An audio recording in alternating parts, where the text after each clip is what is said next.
tere ilusat reede hommikut. Meie oleme siin, et valmistada ette oma 34 üheks pikemaks reisiks. Täna on selline päev, kus minul vahetub aastanumber ja siis Siim teeb mul üllatusreisi. 34 sai endale naelad alla. Siim tegi kõik, vaatas terve tehnika üle, et kõik toimiks, oleks valmis talvetingimusteks, sest me talvel väga sellega ei sõida. Aga eks siis näha ole, kuidas 34 vastu peab pika reisi ja tugevad talvetingimused. Nii et stay tuned. Me jõudsime sadamasse ja õnnelikult sadamasse. So far so good. Ja lähme siis paadile, nagu Johannes ütleb. Ehk siis me lähme Soome. 34 arvab, et ta tahab väga keema minna, aga tegelikult ta ei kee. Tegelikult on kõik hästi ja ta tempandur lihtsalt paneb viljast muud midagi. Ma tean. Esimene roolivõimu check. Seepärast, et 34 natuke lekib roolivõimu. Aga ei ole hullu, me oleme valmistunud selleks. Ja me oleme paadis Johannes.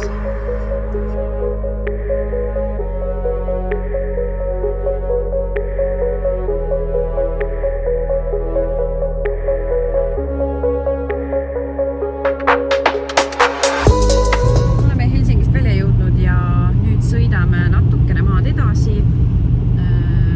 Umbes tunnikese jagu. Ja siis anname väikse mehe, kes praegu magab õndsat tund. Anname vanaemale. Ja täna on Soome iseseisvuspäev. Mind on õnnistatud sünnipäevaga vales riigis. Muidu mul oleks vaba päev. Appi varsti enam ei näe üldse siit esiklaasist välja. Aga ei ole hullu, proovime koha peal peenikene parandada olukorda. Näed välja või? Mina näen ilusti. Jõudsime esimesse punkti. Auto isegi näeb päris puhas välja. Päris hea. Siim muidugi pildistab oma autot. Saime nüüd lapse vanaemal antud ja sõidame edasi. GPS näitab meil 2,5 tundi sõitu. Soome on päris piklik maa, et ükskõik kuhu jõuda, sa pead päris kaua sõitma, et peab vägagi mõtlema, et Eesti on ikka liiga väike. Meile tuli vastu näiteks roller, nii et praegu, kus siin on nii palju lund. Täitsa tee peal küla. Külatee peal tuli vastu roller. Täiesti kiilatee. Et need soomlased on ikka väga-väga julged.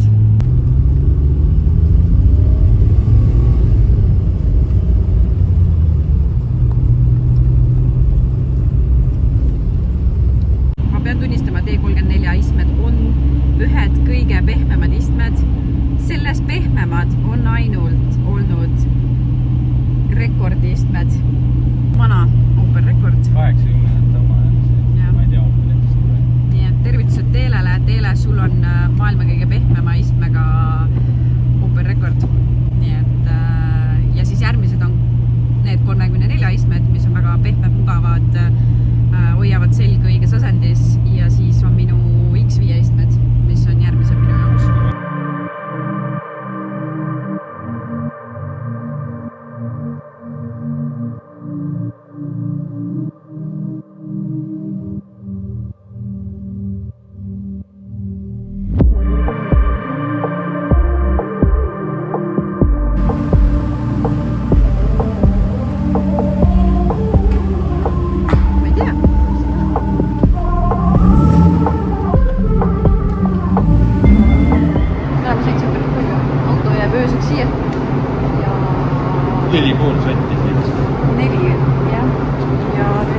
Hotelli ülesse. Kuidas tundub?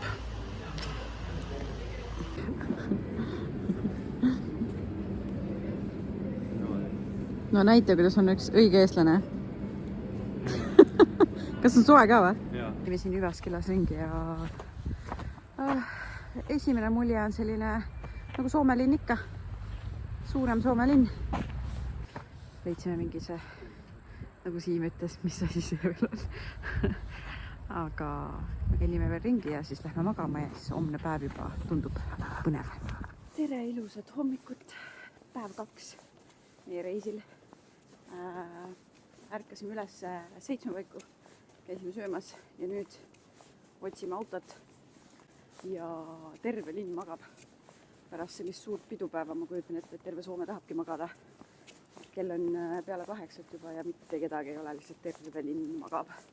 Siim ütles mulle, et meil on üle 5 tunni veidikene sõita. Nii et kui palju siis? 5,5 tegelikult. 5,5 on sõita. Keskelt läbi. Arvestame 6. No 6 tundi on sõita ja üritame olla nii varajased kui võimalik, et saada alges veel kohale.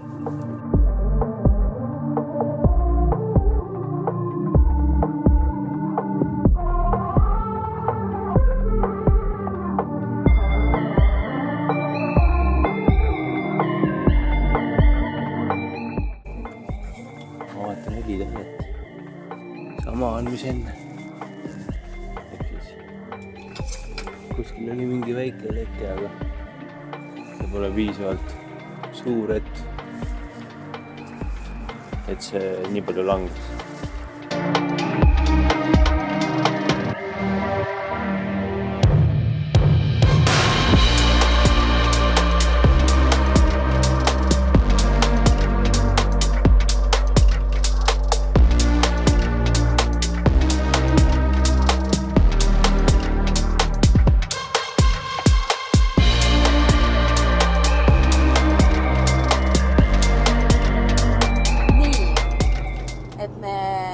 Praegu sõitma umbes 5 tundi otse põhimõtteliselt, siis et aega kavalalt ära kasutada. Vaata seda langust.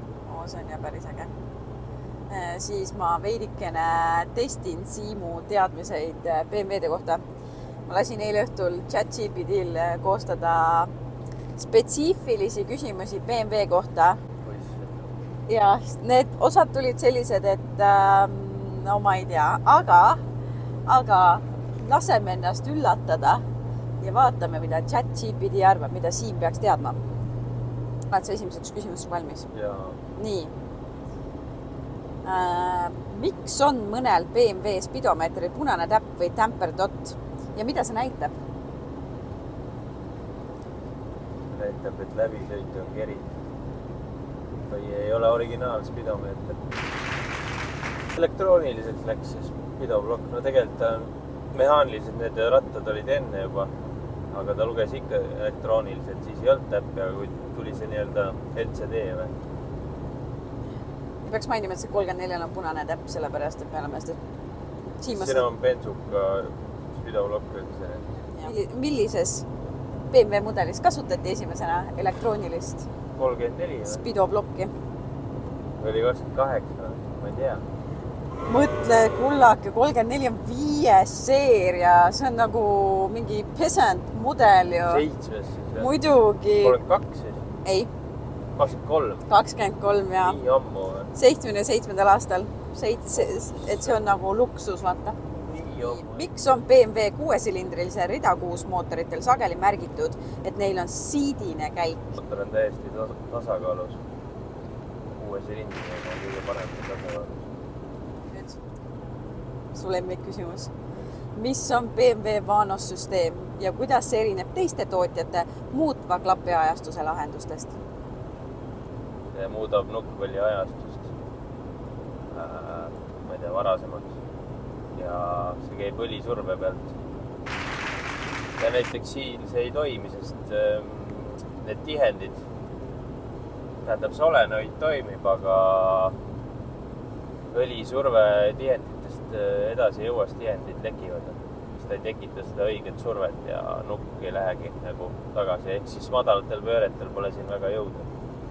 Millise BMW-l oli esimest korda turbolaadimisega ridakuus mootor?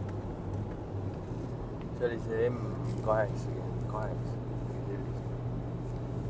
Mõtle jälle, pesantid ei saanud turbot. Ei ole 7. On 7, tähendab ChatGPT ütleb. No see oli jälle 23. Jaa, pesantid ei saa midagi siin. Saab ainult rikkurid saavad siin turbolaadimist aastal 80. Me peame nagu USA-s, siin ei saa seda lukku panna. Jah, liitrind on...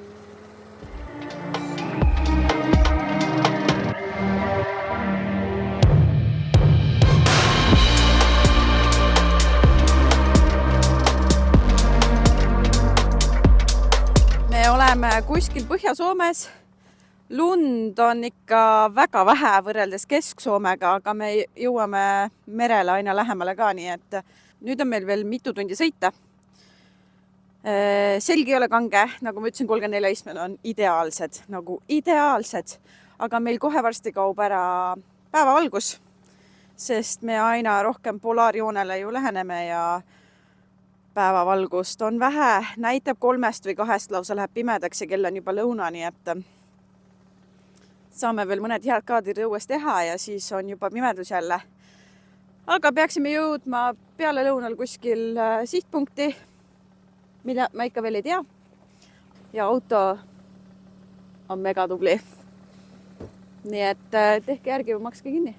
Siim oma mütsiga on kindlasti väga meelde ja me auto jääb ka väga meelde. Päris palju saame vaatamisi sellepärast, et me ei ole mitte ühtegi 34 ega vana Bemmi näinud. Enamus autod on ikkagi uued, aga hästi palju oleme näinud vanu Toyota Karinasi, nagu miks neid nii palju on, ma ei tea, siin Soomes.